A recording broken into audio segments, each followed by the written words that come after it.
Brian Palavai Run Far here with Rory Bosio after 2012 North Face Ultra Trail Mont-Blanc.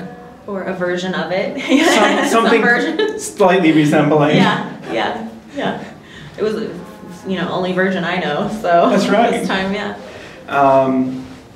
Walk us through how you found out about the changes. I didn't find out till we had our main athlete meeting at like 12 o'clock that day.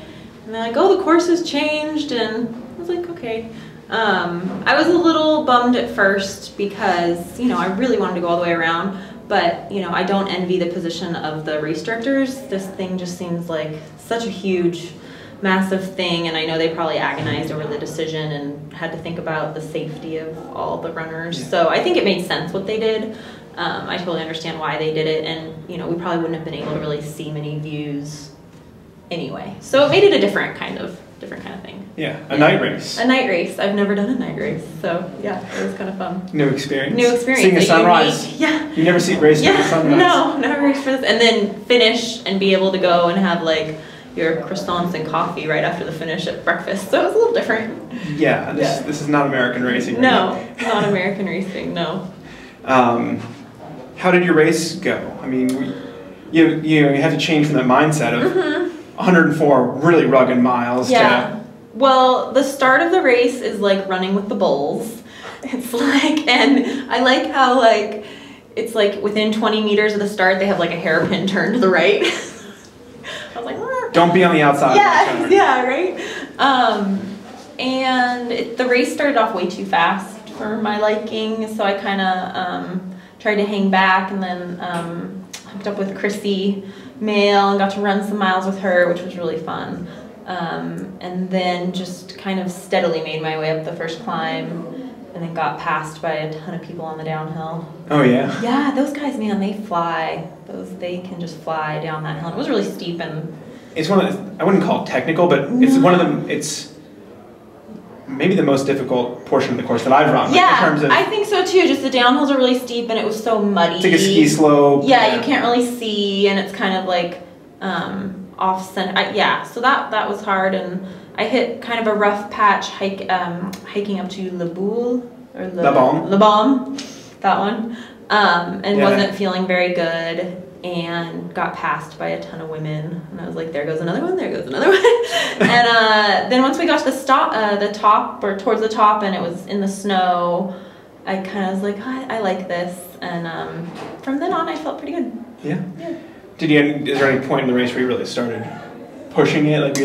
Yeah, I think the second to last, I think about at kilometer 73, where that aid station was, the second to last one. Les Ouches? Yeah, maybe that was it. Before you crossed the bridge back over the river? Yeah. And we had that climb on pavement for a while out of that. I was feeling good there, and mentally I knew, okay, 30 kilometers, 18 miles, seems like I can kind of go for it now, and steadily just like kept the pace up. Yes. Yeah.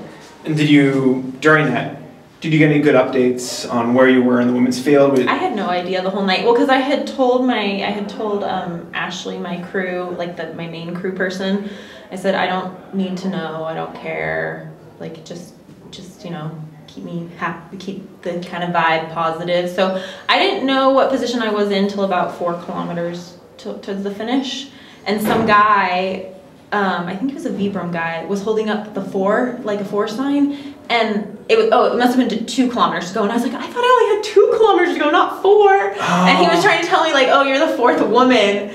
And I was thinking he meant we had 4 kilometers to go, even though it's not a big deal between 4 and 2. But at that point, it's doubling the line. Yeah, you're like, wait a minute, I'm supposed to be done in 10 minutes, not 20 minutes, making all the difference. So yeah, I didn't know till then. Yeah.